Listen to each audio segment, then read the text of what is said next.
नमस्कार साथियों, मैं शिव मलिक, हमारे चैनल पर आपका स्वागत है। दोस्तों, हमारे पास काफ़ी लोगों के मैसेज आए और काफ़ी लोगों के कॉल भी आए कि आप 7% किसान कोटे की कुछ जानकारी दीजिए, उसका क्या सिस्टम है। और उसमें कुछ लोगों ने 7% किसान कोटे में इन्वेस्ट भी किया हुआ है, तो वो थोड़ा डरते भी हैं कि आगे हमारी रजिस्ट्री हो पाएगी या नहीं हो पाएगी। तो आज हम इसी टॉपिक पर बात करेंगे। हमने कहा था कि नेक्स्ट वीडियो हम 7% किसान कोटे के ऊपर बनाएंगे, तो हम अब 7% किसान कोटे के ऊपर बात करते हैं। 7% किसान कोटा आखिर है क्या, इसके बारे में बात करते हैं। यमुना अथॉरिटी जो ज़मीन लेती है, जैसे greater Noida authority, Noida authority, जिन अथॉरिटी ने जो ज़मीनें ली हैं उनके साथ वो किसान को एक ज़मीन का टुकड़ा देती है। जैसे 7% पहले जो नोएडा में एक बार हुआ था वहाँ 5%, ग्रेटर नोएडा में 6% और यमुना अथॉरिटी में 7%। जो जिसकी कागज़ चल रही है वो 10% भी किया जा रहा है, अभी वो शासन से मोहर नहीं लगी है उसकी। 7% ये है कि अगर किसान से 1 बीघे ज़मीन ली है तो उसका 7% टोटल जो एरिया होता है उसका 7% उसको प्लॉट दिया जाता है, जो बैठता है 60 मीटर के आसपास। लमसम 59 मीटर बैठता है, तो 60 मीटर कह देते हैं 1 बीघे पर। उसका ये होता है कि वो आप सेमी कॉमर्शियल यूज से कर सकते हैं, सेम टू सेम अथॉरिटी के प्लॉट की तरह होता है वो। उसमें ये है कि आप आधा उसे कॉमर्शियल यूज कर सकते हैं, आधा उसे रेजिडेंशियल यूज कर सकते हैं। और जो अथॉरिटी के प्लॉट होते हैं उसमें अगर रेजिडेंशियल प्लॉट है तो उसमें रेजिडेंशियली आप रह ही सकते हो, उसमें कॉमर्शियल एक्टिविटी कुछ नहीं कर सकते। अगर कॉमर्शियल है तो उसमें कॉमर्शियल एक्टिविटी कर सकते हैं। किसान का जो 7% किसान कोटा प्लॉट होता है, इसका ये फ़ायदा होता है सेमी कॉमर्शियल यूज़ कर सकते हैं। और इसमें भी 2 प्रकार के होते हैं, एक है अनरजिस्टर्ड और दूसरा है रजिस्टर्ड।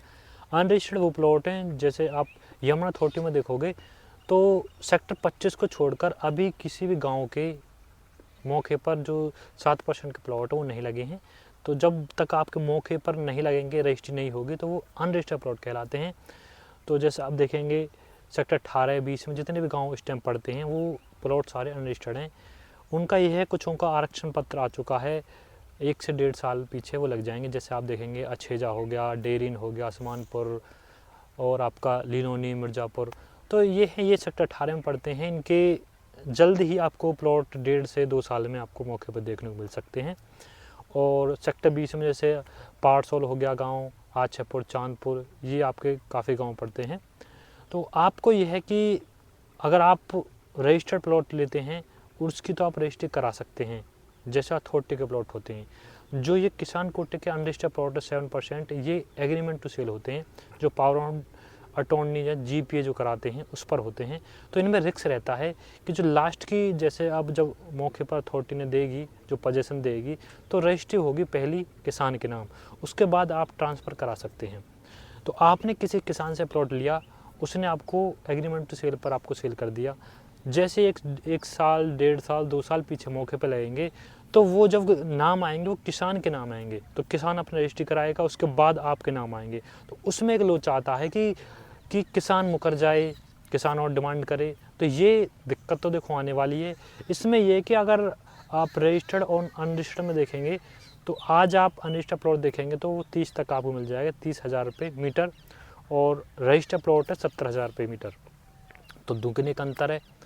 और इसमें यह है, अगर आपका कोई परिचित है या आप का कोई मतलब अच्छे, आप किसी ब्रोकर से जो आपका मतलब विश्वास पात्र है उसके द्वारा लेते हैं, तो उसमें कोई ऐसी बड़ी दिक्कत नहीं आती। और इसमें आपको मेन चीज़ ये है कि आप उस पैसे को, अगर आपने 25 का लिया है या 30 का लिया है, तो 5 से 10,000 रुपये उसमें बढ़ा दें, क्योंकि जब आप रजिस्ट्री कराएंगे, जब किसान के नाम आ जाएगा, उस टाइम रेट जो होंगे आपके कम से कम 60,000 रुपये मीटर के होंगे, तो लमसम दुगने रेट होंगे। तो किसान भी उसे के मन में भी लालच आता है, तो 5 से 10,000 रुपये मीटर आपको देने पड़ सकते हैं अगर आपको रजिस्ट्री करानी होगी, नहीं तो फिर आप कोर्ट कचहरी के चक्कर काटेंगे।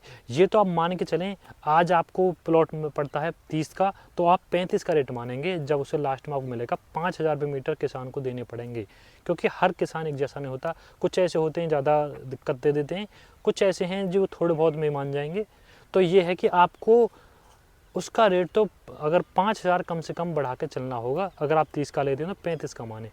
और अगर आप ये है रिस्क लेना चाहते हैं तभी निवेश करें 7% किसान कोटा में, अन्यथा आप रजिस्टर्ड चीज़ें देख सकते हैं। अथॉरिटी के आपके प्लॉट भी हैं काफ़ी, और जो रजिस्टर प्लॉट है सेक्टर 25 में 7% किसान कोटे, उनमें निवेश कर सकते हैं। थोड़ा है रेट का अंतर है, लेकिन चीज़ें रजिस्टर्ड हैं, आपके नाम होंगी, तो आपको टेंशन लेने की आपको कोई ज़रूरत नहीं है। अनरजिस्टर्ड में बहुत रिस्क है। अगर आपको ये हाँ जी हम रिस्क ले सकते हैं तो आप इन्वेस्ट कर सकते हैं, वो भी कोई ऑथेंटिक डीलर या आपका कोई परिचित आदमी हो, उसी से ही आप प्लॉट लें। या आपका ये है कि आप कल को से पंचायत द्वारा या किसी के द्वारा कोई फोर्स दबाव डाल के उससे अपना नाम करा सकते हैं, क्योंकि आगे बहुत ज़्यादा दिक्कत आएंगी आप अगर अनरजिस्टर्ड में रजिस्टर करोगे। उससे बढ़िया मैंने आपको बताया था कि आप एग्रीकल्चर लैंड में इन्वेस्ट कर सकते हैं। मास्टर प्लान किए 2031-41 या न्यू इंडिया का जो प्रोजेक्ट आ रहे हैं उसमें आप इन्वेस्ट कर सकते हैं। उसमें ये होगा, जो आपकी ज़मीन आप लेते हैं, जैसे कि 1 बीघा ज़मीन लेंगे आप, वो पड़ेगी आपको 25 लाख के आसपास की। उसका 28-30 का मुआवजा है, तो 5-6 लाख रुपए का आपका वो हो गया। और आपको एक प्लॉट मिलता है जो 60 मीटर का, वो मिलेगा। आज आप 60 मीटर के प्लॉट की वैल्यू देखोगे 65 से 70, 75, 80 तक जा चुकी है, जो 60 मीटर का प्लॉट है। तो वो है इतने का आपका वो है। एक एग्रीकल्चर लैंड लिया आपने, आपको जब मुआवजा मिलेगा तो जब आपको उसका रेट 28 के आसपास का है, उसका जब प्लॉट मिलेगा वो आपको काफ़ी वर्थ इट होगा। तो आप उसमें निवेश करें तो ये समझें वो तो बहुत ही अच्छा है अगर आप एग्रीकल्चर लैंड में इन्वेस्ट करते हैं। और उसमें आप दाखिल खारिज करा सकते हैं। जैसे आपने आज ज़मीन ली तो आप उससे नाम कराइए, रजिस्ट्री कराइए और आप दाखिल खारिज कराइए। और आप किसान ने जैसे आपको बेच दी तो वो आपको 1 बीघे का रेंट भी देगा, जैसे कि सालाना जैसे वो फसल उगाएगा तो उसका लगान जो होता है वो भी आपको प्रोवाइड होगा। या आप उसके बाउंड्री भी करा सकते हैं या फेंसिंग वगैरह वो भी करा सकते हैं। तो आप रजिस्टर्ड चीज़ों में इन्वेस्ट कीजिए। अथॉरिटी के प्लॉट हैं जो रजिस्टर्ड हैं, या फिर जो सेक्टर 25 में रजिस्टर्ड प्लॉट उनमें कीजिए। अगर आप रिस्क लेना चाहते हैं तो ही वो आप वहाँ जाइए, क्योंकि किसी की नीयत की कुछ नहीं कह सकते। बहुत रिस्क है किसान कोटे अनरजिस्टर्ड प्लॉट में इन्वेस्ट करने के लिए। और अगर आप इन्वेस्ट भी करना चाहते हैं 7% में तो रजिस्टर्ड प्लॉट में इन्वेस्ट करें, वो काफ़ी अच्छा रहेगा, क्योंकि अनरजिस्टर्ड में आगे दिक्कत बहुत आएगी। अगर आप इन्वेस्ट करते हैं, कोई अच्छा परिचित आपका है या आपका कोई रिश्तेदारी में है या आपका कोई अच्छा कोई डीलर है जो आपके काफ़ी दिन से संपर्क में है, तो उनसे ही चीज़ें लें। और अन्यथा आप इसको अवॉइड करें और रजिस्टर्ड चीज़ों में आएँ, क्योंकि वो भी काफ़ी अच्छे रेट में है इस टाइम। और मुझे आपको ये जानकारी देनी थी आपकी। मैं ये चाहता हूँ कि आप इन चीज़ों में ना फंसें, क्योंकि बहुत आगे लोचा होगा इनमें। और आगे आपकी डिमांड है कि हम एग्रीकल्चर पे कुछ ज़मीनें लेकर आएँ आपके लिए, मास्टर प्लान 2031 की 41 की। तो आगे हमारी जो वीडियो होगी वो होगी एग्रीकल्चर लैंड पर, जिसमें हम मास्टर प्लान 2031 और 41 की कुछ ज़मीन दिखाएंगे, उनके रेट भी बताएंगे और उनके लोकेशन भी आपको दिखाएंगे, किस गाँव में पड़ती हैं। कुछ आबादी की ज़मीन भी हैं वो भी दिखाएंगे।